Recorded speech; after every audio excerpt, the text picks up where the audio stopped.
മറ്റു പലഹാരങ്ങളെക്കാൾ പരിപ്പുവടയ്ക്ക് കേരളത്തിൽ ഒരു പ്രത്യേക ഫാൻ ബേസ് തന്നെയുണ്ട്. ആ പരിപ്പുവട പ്രസിദ്ധനാക്കിയ ഒരു മനുഷ്യനുണ്ട് കാസർഗോഡ് നീലേശ്വരത്ത്.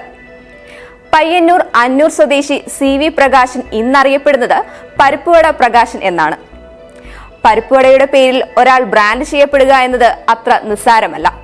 ആ കഥ അറിയണമെങ്കിൽ 30 വർഷം പിന്നിലേക്ക് പോകണം. സൈക്കിൾ പെട്ടിക്കടയിൽ നിന്നായിരുന്നു തുടക്കം. ഇന്ന് ദിവസവും 10,000-ലധികം പരിപ്പുവടകളാണ് പ്രകാശൻ വിൽക്കുന്നത്. നീലേശ്വരം രാജാസ് റോഡിൽ 3 നില കെട്ടിടത്തിലാണ് ഇപ്പോൾ പ്രകാശന്റെ പരിപ്പുവട വിഭവശാല പ്രവർത്തിക്കുന്നത്. 2014-ലാണ് കച്ചവടം കെട്ടിടത്തിലേക്ക് മാറിയത്. നീലേശ്വരത്തെത്തുന്നത് വിദേശിയായാലും സ്വദേശിയായാലും പ്രകാശന്റെ കടയിലെത്തി പരിപ്പുവടയും ചായയും കഴിക്കാതെ മടങ്ങാറില്ല. പരിപ്പുവട പ്രകാശൻ ഞാൻ അറിയപ്പെടുന്നത് 32 വർഷമായി ഞാൻ നീലേശ്വരത്ത് വന്നിട്ട്. എൻ്റെ സ്വന്തം സ്ഥലം പയ്യന്നൂരാണ്. ഞാൻ ആദ്യമായിട്ട് 94-ൽ ഒരു പെട്ടിക്കട തട്ടുവണ്ടിയിൽ തുടങ്ങിയാണ്. ആദ്യം 1 രൂപക്കാണ് പരിപ്പുവട വെച്ചത്.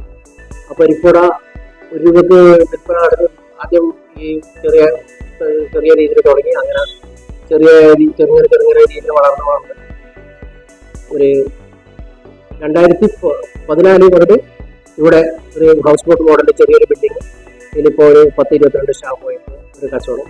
1994-ൽ നീലേശ്വരം ബസ് സ്റ്റാൻഡിനടുത്ത് സൈക്കിൾ തട്ടുകട തുടങ്ങിയപ്പോഴും പരിപ്പുവടയായിരുന്നു പ്രകാശന്റെ തുറുപ്പുകുലാൻ. എണ്ണയുടെയും പരിപ്പിന്റെയും ഒക്കെ വില കുത്തനെ ഉയരുമ്പോഴും പ്രകാശന്റെ കടയിലെ പരിപ്പുവടയ്ക്ക് വില വെറും 4 രൂപ മാത്രമാണ്.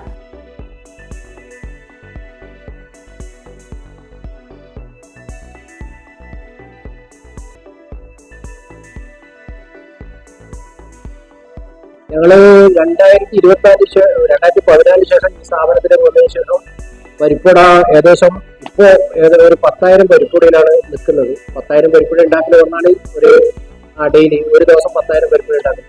പരിപ്പുവട ഉണ്ടാക്കി കൊടുക്കുന്നത് വല്ലാത്ത ബുദ്ധിമുട്ടാണ്. കാരണം വെച്ചാൽ രാവിലെ 6 മണിക്ക് തുടങ്ങിയാൽ നമ്മൾ 11 മണിക്ക് പരിപ്പുവട റണ്ണിങ്ങിന് വരും. രാത്രി 7:30-8 മണിയാകുമ്പോൾ അതന്നെ വൈകുന്നേരത്തെ കസ്റ്റമർക്ക് ചില സമയത്ത് കൊടുക്കാൻ പറ്റാത്ത ഒരു മാനസിക വിഷമത്തിലായില്ലേ. കാരണം വെച്ചാൽ ഒരാൾ ഒരു 2 പേര് ഉണ്ടാക്കുന്ന കയ്യധ്വാനത്തിലാണ് ഇപ്പോൾ പരിപ്പുവട ഉണ്ടാക്കുന്നത്. ഇവ ടെക്നോളജി മാറുന്നതനുസരിച്ച് മാറേണ്ടി വരും. പക്ഷെ അതിനൊരു ബുദ്ധിമുട്ട് എന്താ വെച്ചാൽ പരിപ്പിന്റെ വലിയ ദിവസം കഴിഞ്ഞൊരു സാധനത്തിന്റെ വില വർദ്ധിപ്പിക്കുന്നത് നമുക്ക് ഇതിനൊരു ചെറിയൊരു തടസ്സമാണ്.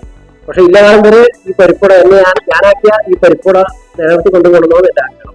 22 ജോലിക്കാരാണ് പ്രകാശിന് കീഴിൽ ഇപ്പോൾ ജോലി ചെയ്യുന്നത്. രാവിലെ 6 മുതൽ തുടങ്ങുന്ന പരിപ്പുവടയ്ക്കും ചായയ്ക്കുമുള്ള തിരക്ക് രാത്രി 8 മണി വരെ തുടരും. പരിപ്പുവട കൂടാതെ രുചികരമായ മറ്റു പല വിഭവങ്ങളും ഇവിടെയുണ്ട്. എങ്കിലും പരിപ്പുവടയാണ് താരം.